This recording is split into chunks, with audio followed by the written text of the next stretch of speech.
nhớ rằng tôi ý trồng không như thế đời nó từ tù lấy trồng để trồng gì sến đời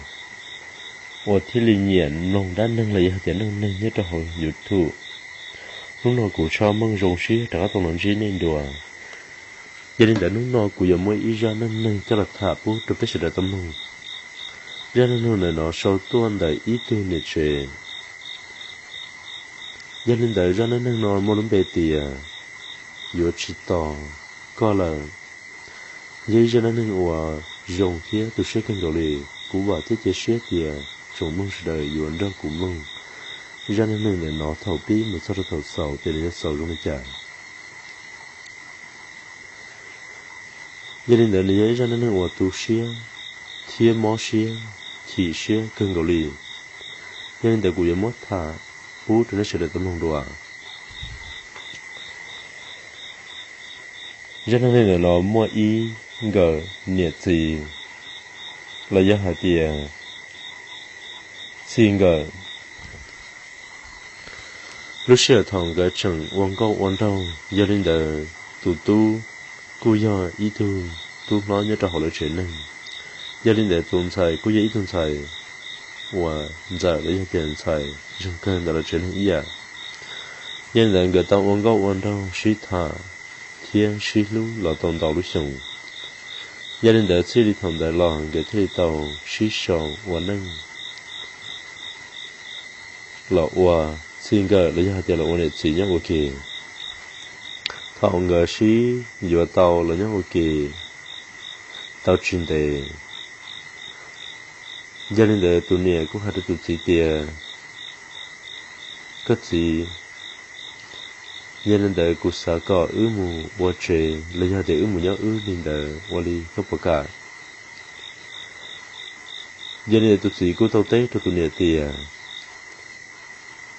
chơi của giờ chỉ tàu cả bao vì đó có thể nè của sĩ vừa tàu như tàu xong là xứ giờ mù nhớ chơi giờ chỉ dùng sợ hay để tết cứ tết mùa ở bên lưng là thì tao lúc sinh để linh đời nhớ xung quanh gì có và mỗi người mình nhua cho nhẹ mà mù nhớ nhẹ là gỡ mà lên mù nhớ có bao chế mù nhớ tôi được phải chờ linh đời cho nên từ nơi tụt gì cũng tôi tết linh đời trong nơi cho nên là nơi cu xã hạt tiền cho tụt gì hạt linh đời là chỉ cu cả liền gia đình lúc sợ đó là một tờ illusion tiền cái cu mua mình nhọ tới gia tiền tụ nè chỉ ta tỏ sáng tu linh đời cho học phá mua đi bé lì nhưng tụ nè thế thì ta hỏi cho tụ chỉ tiền có gì rồi nó đúng mua mình nhọ là gia đình đời gia tiền là nó tàu tuần số lấy gia tàu tuần xài giờ mua hồ đi trả gia đình đời tụi sĩ thế thì tao tế tròn lời thìa thế rồi cụ về chỉ bó sản bê trâu à chiang gậy vô lò xế cho mi tú lò mi nhận thay cho mà đi xả luôn đều có nhiều sắp lời cho là chỉ trong gia đình đời gia đình đời tụi nè thia gờ phu gia xí lu để cho họ tiền xí bá cơ gia đình đời họ là tới lúc lì tao ca tụi sĩ cũng hay tụi nè tiền có nè ở bên nó là cũng chỉ muốn họ lì đã chịu qua thế chỉ tại đó là chỉ muốn chỉ lì lần chỉ cũng yêu tông đó chính giả lại mù cứ nhà ba gia đình đời tụi nè thế là hai trâu tụi sĩ tiền có gì gia đình đời nếu như mà cứ nhà trong họ tư gia đình đời tụi sĩ thế thì tao muốn nu tụt lo là do thế thì tế tao tụt bao nhiêu tiền chia của muốn nu tụt lo là do tiền nu chọn không như thế là một thứ nhé đi trả cho đi trả cho của lo trẻ mà đã khai được to gia đình đời tụt gì của tao tờ nó có trong là do tiền mù rồi chọn không như thế thà gia đình đời thế là một ra tụt gì lo thế thà wow tụt gì lo như nhau ít tôi nâng wow lúa nhất cho hồ là lúc sau hậu thì tụi sẽ nói cũng ít là mua nhẹ thế rồi nô trời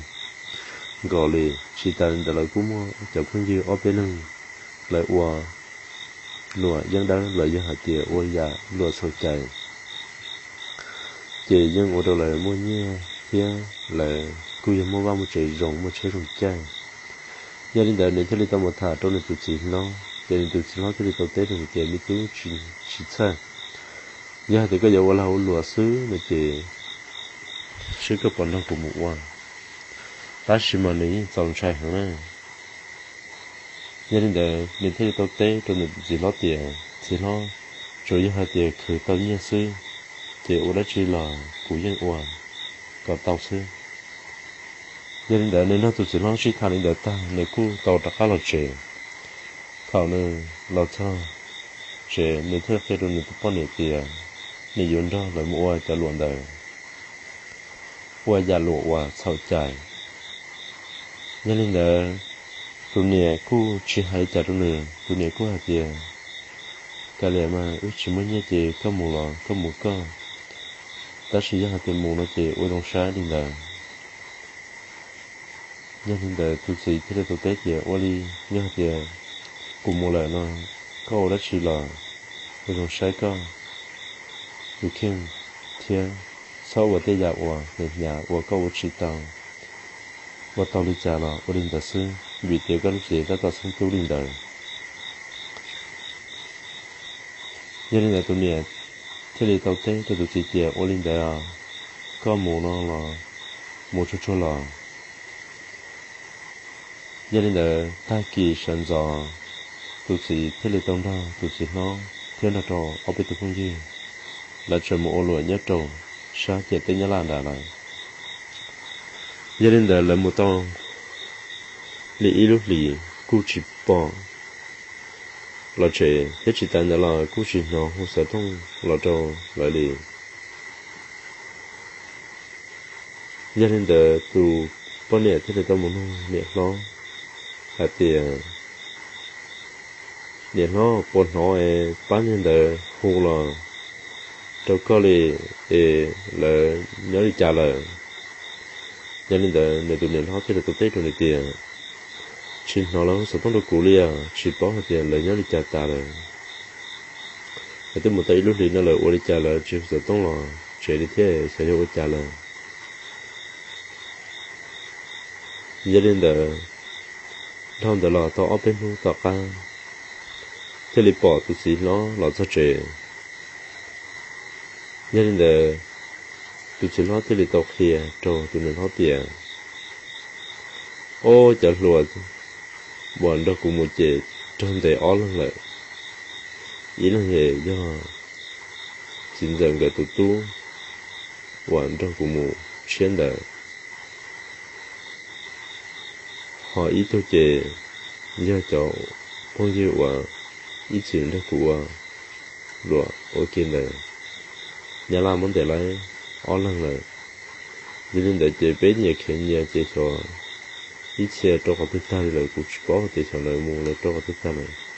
họ cũng chế cũng trong là tao mọi ý vật thì áo thì nó chế cũng thế là chuyện được chế nó ô trong trái thao là có nhiều tụi chị nó thế là tao hạ lên đời tụi nó gia đình đời tụi nó thế là tao hạ tụi tiền có gì cho nên giờ chỉ số xì liền cái liền mà giờ chúng nó trả lời chủ yếu cái đó khá là số trẻ trong cái là ta xin chơi giờ tao một cái đồ nhá giờ hai giờ chỉ tao một cái đồ nhá mình chơi nhá bốn chỉ nhá giờ chỉ xe hơn đi à gia đình đời tụi nó thế là tao kể lấy ra để một khi đó nên tụi bọn này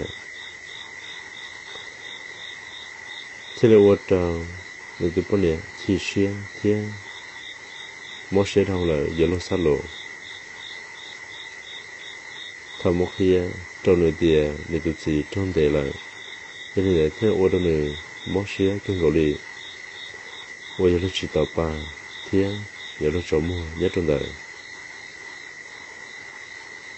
gia đình thông tự lo nếu cú to tụi xì ít xong rồi ít xong ít lì thôi ít liu lì gia đình để gửi tụi mình nhỏ tích chu lò thiên một lúc nhu lên đó ó xong rồi lò là tụi gì nhưng chờ chỉ lò đi gia đình để nơi thế li hai đôi để có gì giao tiền để thế gì cũng đôi nên nhớ lò sao cả nó hai cháu sẽ kể nhớ xuyên sáu xuyên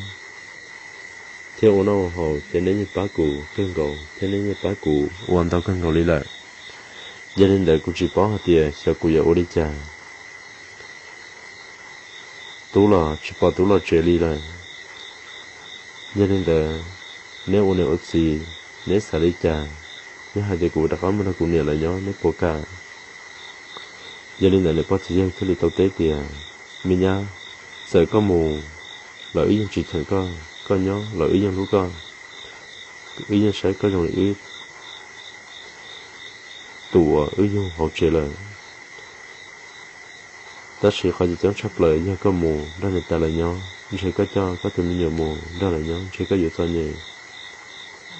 sao mong cái gì cái lầu giờ chỉ siêu à nhưng là có gì thì sẽ sư gia đình đó để theo lịch tao sẽ thì xia hạt tiền cả lẽ cái nó này bắt thời gian nhớ tao ở lúc xong nó là chị muốn nói tay gửi nhau xia rồi chả gia đình đó để theo lịch tao hồ sơ tông muốn nói để tay thà chị để tay theo là hai trăm tiền bên sai vợ chỉ nhớ chị cả vợ lo là chỉ lo là chị cả chi lần thôi nhớ đua mà như cả không lần thôi nhớ cơ để mua tụi nhà là dù họ cả chi dù thế chỉ ta to nó li gia đình đó để thế li sáng đâu ya để thế chỉ xem một lần người ta gửi nhau thầu một lần người ta gửi nhau chia tới ý lúc liền đó cho nên ta thế giờ gì là do hạt tê đó lâu tê nhá tê cu nhẹ thế cu lu để tụi mình nhỏ cơn gò lì tới khi thầu lúc sáng để là tao ở lúc thì tao ca chỉ cũng mong được trận đó giả và sau tôi sẽ cơn gò lì bị đó khó hạt tiền nữa lần đó để tại gì nhá tiền này họ mới thêm nhiều là thiên qua đầu nữa chọn nhẹ xuyên rừ thiên lúc xưa lò lưỡi ta lì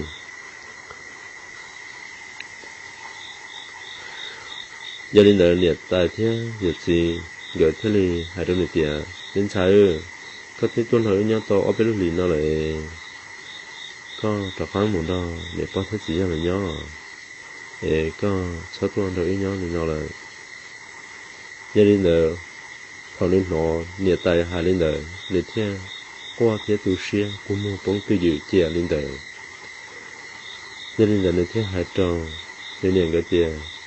cũng nè thế cuộc gì chỉ cho hạt đề cụ luôn đang chỉ rong ấy cụ thế thì đã khá là lên nhau vì giờ cụ sao muốn chỉ mua cụ tụt gì thế thì tao lo thiên trong lần đề một lần ấy cụ là tôn lên nhau đi bùa xuống bùa xuống gia này lò chế cụ như đã khá một chế gia đình đợi tại thế thì hai đứa tiền bên trái con ở nhau là ở nhau cả vì tiền có nhau ở nhau ta chỉ có chả nhá lời yêu chính nhà chỉ tại đây là nên lúc nào là tiết chỉ lúc có chỉ xả xe là yêu tới ít không đồng là cho mình nhỏ ít tu ở tu xí là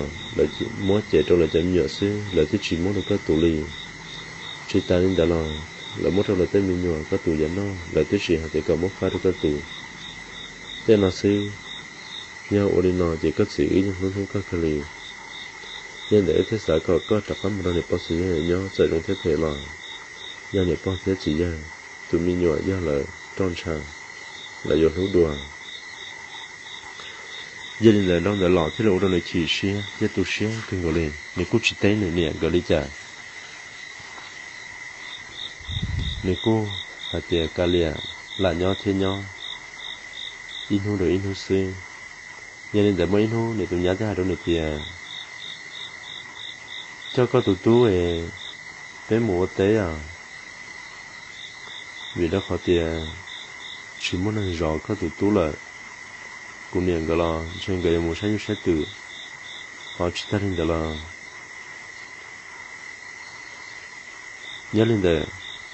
tú có tụt tú là như ít hơn mình nhớ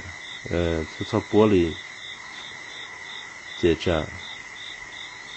trong họ tư tế chế có họ xuất sắc thế cho có mua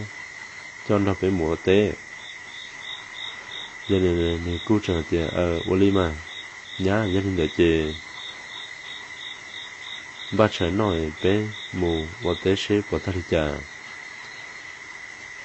giờ này là thế là ô sẽ nó ta là thế là một ô tế nhớ được tao tế rồi tao mới sao tao tế ô tế giờ ta su chế để tụi nhá trả đâu này tiền có sao tu sửa lại có sao xả đi trả chỉ nhớ hạt tiền cũ chỉ nhẹ có để chỉ lúc có cũng là hay ta chỉ mà có ta khám một lần để bắt chỉ là nhón chơiอยู่trong đùa có chỉ xả thì có nó bên nhau để như trong cơ ta chỉ để cho thầu có tụi tu thế con lấy chỉ một món măng gà giờ nếu một món măng gà lợn chơi có chả nụ thế để thế chuyện người dù chỉ bố con nhớ hậu có hậu chơi chỉ thầu nó có thể dạy được tu sửa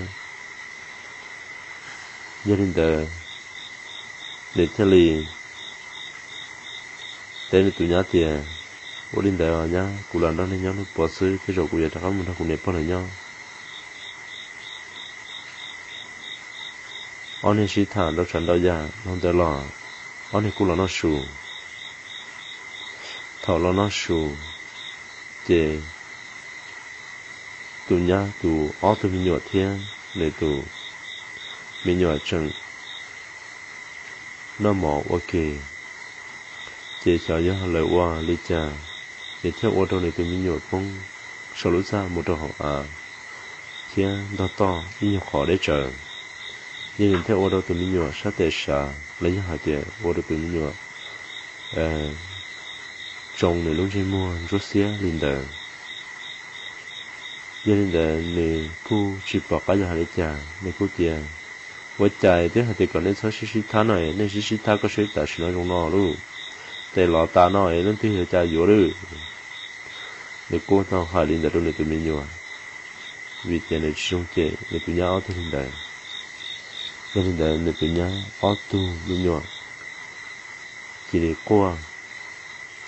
gia đình đời này tụi nhau thế tao hỏi được tiền có là tôi là chị mình nhỏ đi nơi mình nhỏ với mẹ ai mình nhỏ này bỏ ra chuyện à câu nói chị mình nhỏ dọc qua trong trên thầu ngõ cho nên là mình chỉ trong hai đứa cha để thế này chỉ tế để tụi nhá là nhau để thế để cả liền cho nên để thầu trong thì tụi mình nhỏ sát tệ là để thế tao lọt chị thầu nữa là sao tao chị nên nè thế này chính cái cô muốn hệ chua lấy hạt tiền mất chua lọc khử mình cũng nhiều sát tệ gia đình đã này thế là đôi này cái tiền cô nè thế cụ gì anh chơi cụ ya anh này nhớ chỉ tao là để cụ ấy chơi là không anh này phong thế gì là nhớ là sử dụng ít làm chơi cụ ấy chỉ tập phá lò lại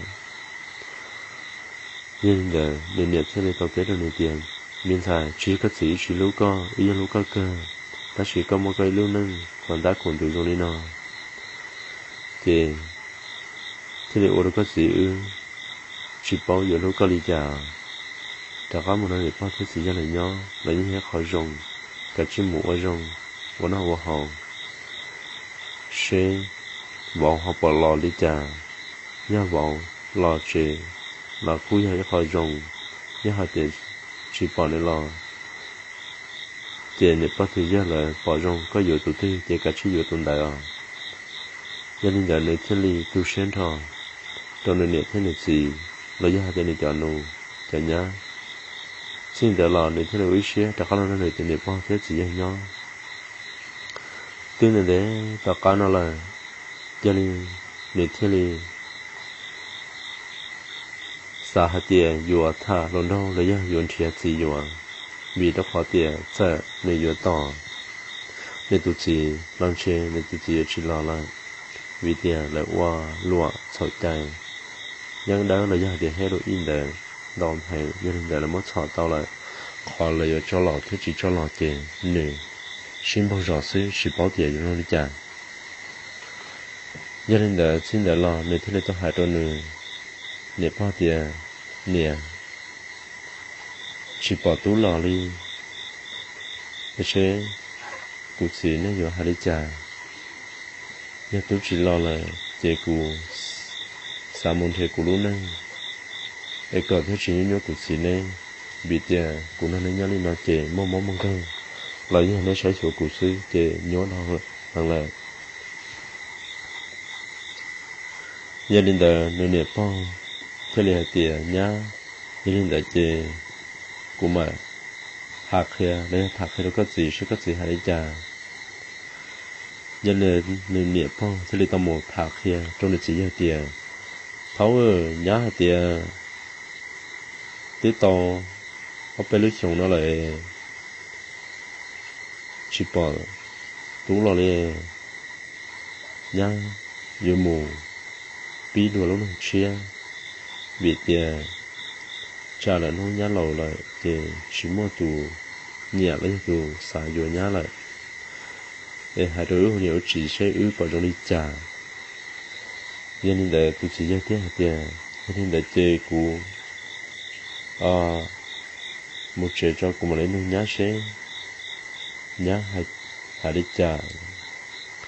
gia đình để tụi chị giao thế này tao lò cho hỗ trợ thế này lò nuôi để tụi nhá tiền vì nhá có lẽ hai đình để gia đình đời có thể thả tao lần đầu lại lò chỉ tao mua lì gia đình đời tụi nhá thì lấy tàu té rồi chỉ ra tiền chỉ cũng như chỉ tao thì lấy ý tôi lần đầu lấy giá hạt tiền nhưng chỉ tao thấy tôi nó khó thế liền đã chỉ cụ trưởng xã lên đại sư cho nên ông này ông chỉ đến nhiều hạt đi trả gia đình đời chỉ ra thế này hai đôi lời tiền nhá giờ có ở cho trai có một giờ lì tù bây giờ chỉ cho trai vì tiền tù tu người chỉ tao thôi linh đời ta chỉ lò nhưng chỉ xài có sao nhỉ ta chỉ nhớ hạt tiền có họ mua tụ năng và giờ lú cao thế giờ tụ có lú năng một lời giá tận đây có trong sang chè xả cọ là tụ ấy trong mỏ lấy giá hạt tiền thế người sống việc cỏ trong con nhà mà thế giờ cả chia có mù giờ gì linh đạo vì tiền tụi tu để cu chỉ tao ta sẽ năng linh đạo gia đình đời tụi nhỏ thế này hai trò nên chỉ tiền Olia chỉ giờ họ mua tụi tôi hai cụ để tôi hai này cho ông này chỉ là nên hai tiền này bù vừa là cụ mà đi vừa gia đình đời chỉ thả linh đạo ta chỉ này cụ chủ thiên chỉ nói đó chuyện gì là mỗi ít nu thì lấy mỗi ít tu luận trong tua nu nữa là do địa tôn đó là thả người cô chỉ thả sang đó trả đâu ya gia đình đã chỉ thầu để bỏ tụi nó trong đại lò lúc xưa tao lấy áo lúc đi để theo li sa hạt tiền tụi con này sẽ dùng lên nó chỉ dùng vì đó khó tiền chỉ bảo hạt tiền cho là tụi loài chế cho là cả dùng là chỉ cả vì tiền dùng là cũng mấy thứ nhiều là nên để nếu cứ xả lên để trong hồ nước xía thì chỉ tạc khi trong lấy tiền trong để lò nửa thì lấy hạt trong để tụi nó trong để hạt tiền cù sản nó có giá trị của tao cho nên là tụi lớn trong này thì tao tế tụi này thì có sản nó cũng giá trị có nó tao cho nên là nếu thế thì tao hãy tao này tụi lớn trong tiền cú sa có hãy là lù có trắng cho cụ chứ hãy để có nhẹ cụ tia cứ xài có con cho con niệm thế có gì lấy có cứ ti tôi mà là hại cụ niệm phong thế chỉ ra lời mà cụ thế là giờ tao có nhớ chỉ linh đời chơi ư sĩ thả một lò ư giờ chỉ sĩ tao thì ư có sĩ thả thế sinh viên gì lại gia đình đời này tụi lần đâu này cô tao tết đâu này tiền gia đình đời của Mali hai cô này thế của chị là sẽ là hai đứa cha cho lúc sẽ hành để lo tao lấy ít lúc thịt là do hai chị lúc vi tao cá nào để tụi lần đâu thế lấy tao hai tao này thế gì gia đình đời này thế gì theo li hạt tiền mấy tu cái gì là gì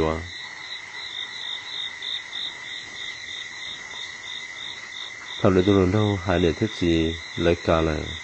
để tụi lần đâu thiết đặt các tu hai đứa này tiền cũng này thế cũng chỉ lấy cả là gia đình đời các bà tao hai đứa này phong thế gì ra là sẽ là hai đứa cha gia đình đời này thế hai đứa này tụi lần đâu tiền ý chỉ tròn tu để cùng một lấy hai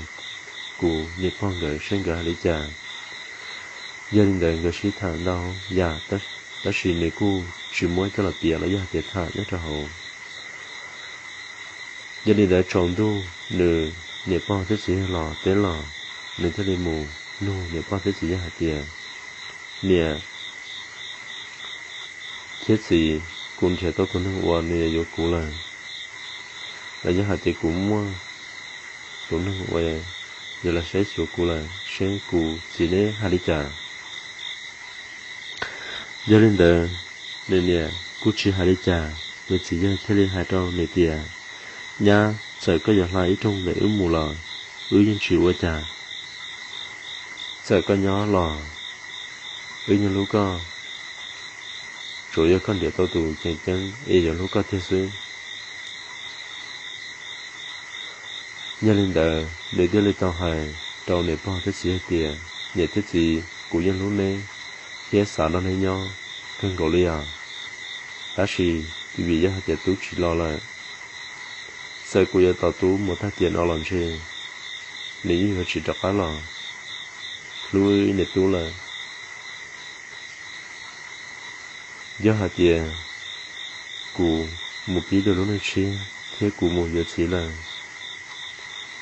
để cho hai tiền nói tiếng này trường mất số xe nhau là còn để tôi sấy ra để tôi tàu gia đình đời chỉ ra thế này phong gửi quốc tế tiền chịu chào chủ yếu con trẻ tao tù và dù lúc có theo xứ chữ chỉ hai đi trả gia đình đời là tụi lần đâu thế li tàu hai nè thế gì có hai nè có gì ra ta là do hai tiền tôi thọ nữa cứ sợ tôi thọ người ta chỉ để theo pha lùa trâu này để bao thứ gì ra hai đứa này thứ gì để theo hai đứa này để bao tiền nè giờ hai tiền là nó tu trả lo tiền này hai đứa tu tiền thọ gì khỏi cũng chỉ to nữa sợ cũng giờ to nữa là còn này lo thiết chỉ lo thì những chuyện bao giờ lại xứ ta chỉ giờ hai tiền là nó này lo nó nếu hai đứa này tiền còn nữa ra thì bố đôi cụ vì tiền cụ chỉ bảo tiền toàn đây giờ trong lấy trà vì chỉ muốn này trái sủa với tìm đi nhau lấy giờ hai tiền cụ nhỏ đây nấy xứ tiền giờ sao nhẹ hơn thọ nấy chừng nhau và tao nó toàn hậu tiền nấy lũ cụ ta chỉ muốn nấy một lần tiền chơi cụ giờ sao nhẹ để cụ thấy tiền chỉ xe một giờ chỉ xe là để cụ thấy chỉ toàn nữa nếu hai bên là tụi này có nơi thế là chỉ tu sửa cho nên để nó để là nơi thế này tao là ít tuổi là do thiệt thầy với tuổi chia một giờ với tuổi chỉ chia đó là béo này nhó sau mong cô chỉ trong linh đời là do hai thiệt xưa ya cô chỉ tao trở đi dù lúc chết xa thằng này một giờ tao này tụt gì cho nên tụt gì cô lúc này ta chỉ nhập bao thế gì à chia cô giờ chỉ nhận nữa là do hạt chỉ lúc này cô tàu quan tàu trả đó ra và chỉ trong này lấy giá hạt tiền tao chế nên tụi mình nhiều ta li giàu à chỉ bảo hạt tiền trả YouTube share li gia đình đời nên thế li với ít share xã hạt tiền với cha YouTube gì giá ta lò lúa dụ luôn để cha tụi chị nào em nên lúa dụ thế cái gì với cha để có thế gì là ok lúa trời dụ em nên họ chỉ hai li gia đình đời nên thế li tao hạt nên tụi chị tiền có gì cụ lo nó có nhau cứ chỉ tông ba xong ta chỉ rồi lấy tới mua tới mẹ thế mua đồ chẳng đâu giả suy xì đâu ư lợi do họ để có cả nó cụ xài có mấy đứa trẻ đâu ư nhau ư có bộ cả linh đời gia đình đời này tụi chị thế đi tao tế rồi này tiền cụ chỉ tao tốn cần giờ có ư một nhau ư à thế giờ ư một nhau ư cụ giờ cứ chỉ tao nói chỉ tao hào vì tiền cụ thế tôi nói hòa chỉ bảo hòa nó hào gia đình đời tụi chị cứ tao tế dạ hòa bao tài lấy hạt tiền trả lũ chỉ chưa luôn linh đại trong này theo đó này thì xía hằng nên thế này xã hạt tiền sợ nhóm mình thì làm chơi thế là cho nhẹ chắc cô vì tiền nó có xí dọa cứ chỉ tao để cho nó đi để tới một tới miền nó đâu dạ suy xí tôi lại để thiết kế chỉ sớm một chỉ nên đâu lấy hạt tiền chỉ dọa gia đình đời nên thế này tao hài trong này từ biển giàu lấy giá hạt tiền hài trong nàyจะphong dư hạt tiền tiền non xe nếu chỉ tới từ xí này thì giờ lo lúc này lại vì tiền này từ xí mua là nhưng giờ chỉ được khá là họ sẽ số từ xí này để nhưng chỉ mua từ thì giờ lúc giờ tiền gia đình đời để thế này hạt tiền trong nàyจะphong dư đểจะphong dư có hạt trong tiền do là từ giờ lúc dù cho dù từ gì thay tu sư nhờ hồng đã là chỉ có một giờ từ chia là chủ rong hậu chế nhân dùng đã sư cố rủ tua chỉ số giả nhưng giờ chỉ tua nếu như chỉ trong lúc chết giả gia đình đời nếu thì tao chỉ chia hạt tiền chỉ giữ từ gì năng thương thế giờ chỉ tỏ hạt tiền từ gì năng thương giờ là ô rong thế lúc này là xin để là để theo với xe đã có lần này con gì cố nhau thế đã có lần không gửi cho nên nông nghiệp nó nếu theo lấy chỉ duyệt gì cho nên theo chỉ tỏ hạt tiền giống một ý tôi nói thêm rồi không được là gia đình đời nếu theo đi là đành để con gì vậy đó gia đình đời ra nên là để nó sầu cho nên nó cụ và thế chỉ xe tiền trong lúc sẽ đời nhà này sẽ đời vừa sầu xe lấy dân vừa nhẹ cụ ra nên sợ để cụ họ hay để họ sử dụng để chơi nó họ sẽ được gì vì hạt tiền cụ dương chùa hạt trời để họ qua từ này chế nó tao số tôi là cụ sư